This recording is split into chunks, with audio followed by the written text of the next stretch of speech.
Assalamualaikum warahmatullahi wabarakatuh. Kita membicarakan materi pertemuan 7, yaitu menerapkan kerukunan antar umat beragama. Kerukunan ini sebagai satu hal yang diperlukan di dalam hidup manusia. Karena dalam satu rumah tangga itu yang komponennya walaupun mungkin agamanya sama, tapi di sana kan juga orang yang berbeda usia, berbeda sekolahan, berbeda kebutuhan. Maka adanya perbedaan itu memerlukan kerukunan, begitu. Nah, kita bicarakan sekarang materi 71, yaitu pengertian kerukunan. Oke. Kerukunan itu menggambarkan adanya satu kerjasama. Jadi satu, artinya kerjasamanya itu menuju satu tujuan, ya. Untuk mencapai tujuan tertentu, maka mereka harus rukun. Artinya rukun bisa bekerja sama, gitu ya. Tapi di sini saya gambarkan, ya, bahwa satu kerukunan yang tergambar itu sebagai sebuah satu kesatuan, gitu. Nah, begitu, satu. Kalau kerukunan seperti ini, satu kesatuan, maka tidak mungkin dipotong, begitu ya. Ya kalau dipotong nanti jadinya hilang, begitu. Jadi katakanlah dipotong segini, ya jadi hilang, berbeda sudah. Ya akan terbentuk perbedaan, begitu. Jadi suatu kerukunan ya akan menyatu. Kita bisa bayangkan hal ini apabila di sini adalah manusia, gitu ya. Ini adalah perumpamaan manusia, ya. Kemudian ya perumpamaan manusianya saya gambarkan gini. Ini manusia, kepala, ini badannya, kemudian tangannya, kemudian kakinya, gitu. Kalau ini kemudian dipotong-potong, tentu akan mati keberadaan manusia itu. Karena apa? Manusia itu merupakan contoh, ya. Manusia utuh itu sebagai contoh suatu kerukunan yang ideal, ya. Kenapa kok bisa dikatakan ideal? Ya, kita bisa melihat, ya. Apabila kaki, ya, contohnya adalah gini. Apabila orang itu berjalan, ya, orang itu berjalan, otomatis berjalan melangkah pakai kaki, ya. Kakinya melangkah, ya, di jalan, gitu. Tangannya, apa yang terjadi? Tangannya ya mengayun ke depan, ya. Saat kaki kiri, ya, kaki kiri ke depan, maka tangan kanan ke depan, ya. Saat kaki kiri ke depan, maka tangan kanan yang ke depan, gitu ya. Begitu seterusnya, ya, berlawanan. Hal ini dilakukan tentu apa? Agar seimbang, gitu ya. Agar seimbang tubuh itu bergeraknya, begitu. Jadi kalau orang melangkah ke depan, berjalan itu, maka kaki kanan ke depan, ya, tangan kiri kemudian akan ke depan. Berlanjut kemudian kaki kiri ke depan, ya, tangan kanan ke depan. Yang terjadi seperti itu adalah satu kesatuan, satu irama yang pas. Tujuannya apa? Tujuan adalah supaya imbang, muncul keseimbangan tubuh itu. Contohnya lagi, pada orang yang berjalan itu, mata melihat ke depan, ya, misalnya gitu. Kaki terus berjalan, misalnya gini, ya. tiba-tiba apa yang terjadi? Tiba-tiba ya ini sesuatu yang tidak terbayangkan. Ya. Kaki yang melangkah tersebut, ya, kaki yang melangkah itu menendang batu. Ya.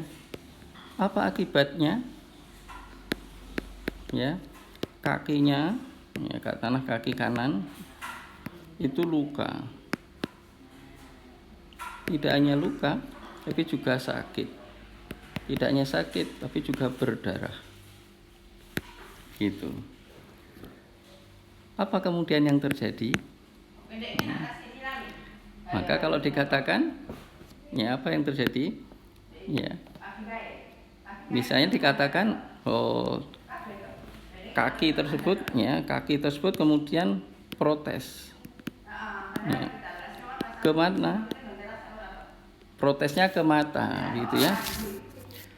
Ya, kakinya protesnya ke mata. Dan mengatakan gitu ya. Dan mengatakan misalnya, saya ini sedang jalan, ya. Kok kamu mata nggak melihat jalan itu, sehingga bisa membantu saya supaya tidak menendang gitu. Nah, kemudian mata diprotes begitu oleh kaki, apa yang terjadi? Tentu mata tidak mau dikatakan salah, gitu ya. Jadi mata waktu protes, waktu mata itu dikritik, gitu ya. Mata itu dikritik, ya, karena tidak melihat, gitu.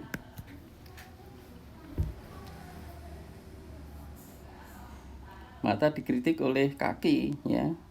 Kenapa kamu nggak melihat jalan, gitu ya. Mata yang dikritik tentu bisa jadi marah, ya. Gitu ya, matanya marah. Apa yang dikatakan oleh mata kemudian?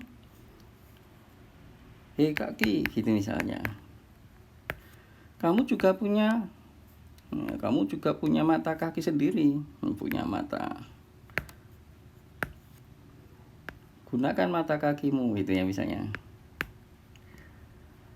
Gunakan mata kakimu.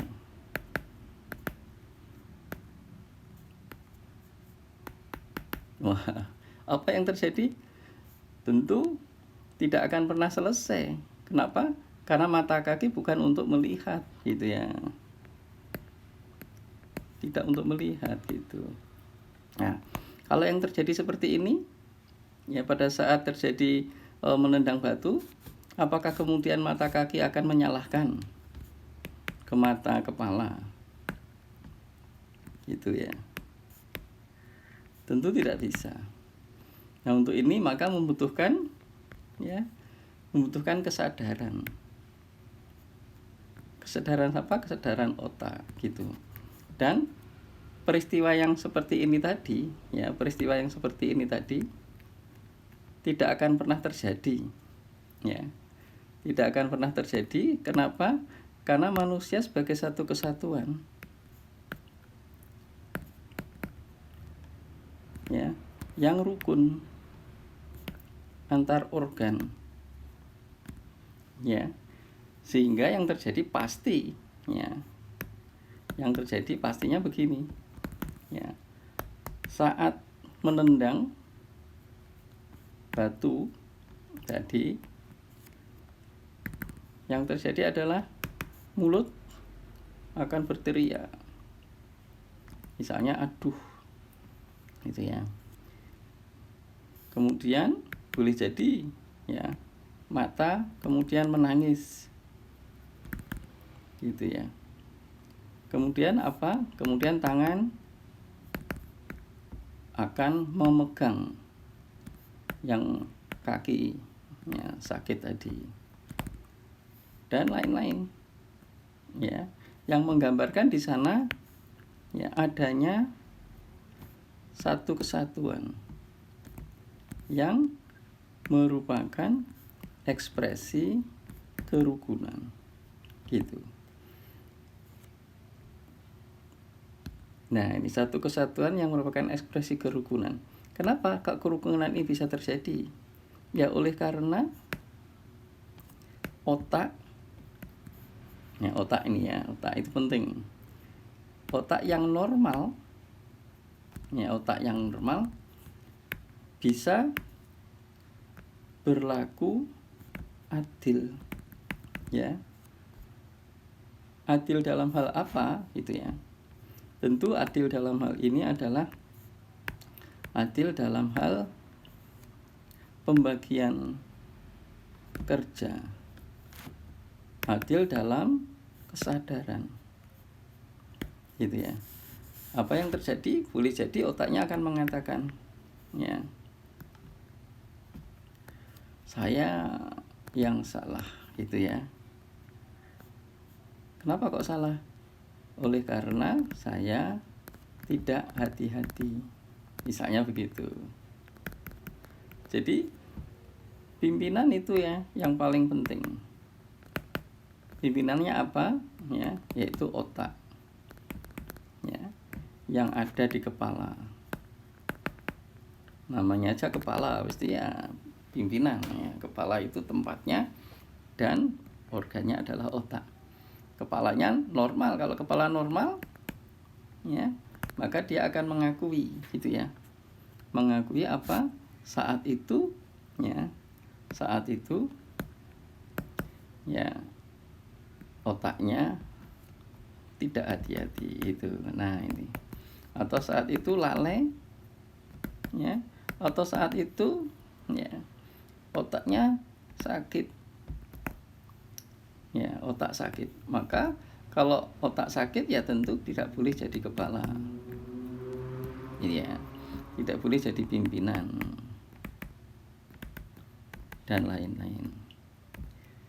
Gitu. Jadi problema kerukunan ya kalau kita perhatikan di sini. Problema kerukunan itu bisa dilihat satu ya. Ya, kalau diidentikan dengan tubuh tadi, tubuh manusia, kerukunan itu kan muncul jika satu, kepala adil, dalam hal ini otak, kepalanya normal, gitu ya. Kemudian kepalanya sadar, ya sadar apa? Ya akan kerjanya dan kompetensi ya dari anggotanya. Anggotanya apa? Ya tadi mata, kaki, mulut, tangan, itu semua anggota-anggotanya. Gitu. Kemudian yang keempat ya,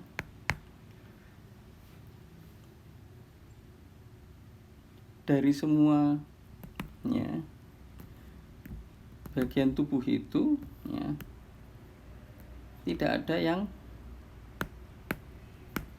sakit ya, artinya bisa bekerja normal, gitu ya, tidak sedang sakit ya bisa bekerja normal. Tapi tentu kalau kondisi ini ya, situasi ini dikondisikan tidak normal ya bahaya. Jadi dikondisikan jadi sakit ya. Jadi sakit ya. Dibuat jadi tidak normal, maka bisa berbahaya gitu ya. Begitu yang terjadi. Jadi suatu kerukunan kalau kita lihat di sini ya. Ya, pengertian kerukunan di sini itu adalah terdapatnya kerjasama ya kalau kita perhatikan ini ya. Kerukunan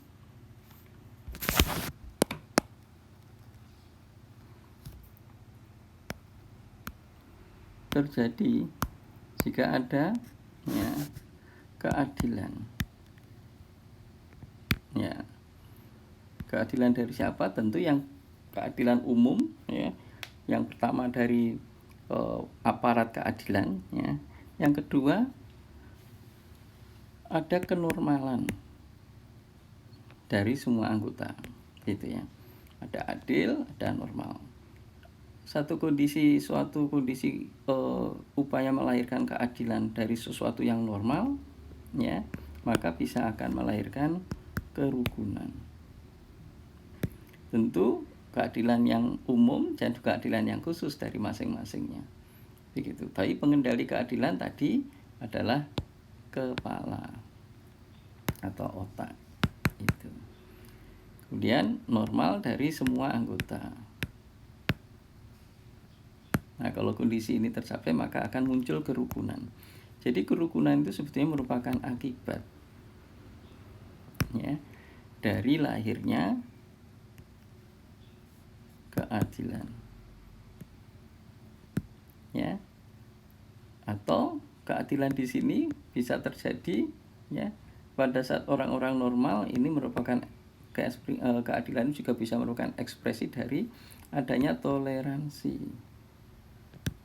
gitu. Karena adil maka muncul toleransi, gitu. Karena ada toleransi maka muncul kerukunan, bisa begitu juga. Kenapa kok bisa harus ada toleransi? Ya kalau terjadi keadilan dan keadilan itu bisa dirasakan, maka akan muncul toleransi, dan adanya toleransi akan muncul kerukunan. Jadi keadilan itu bisa menghasilkan kerukunan, karena dengan keadilan menghasilkan saling toleransi. Oke, itu konsep pertama, ya, dari pertemuan 71 terkait masalah kerukunan.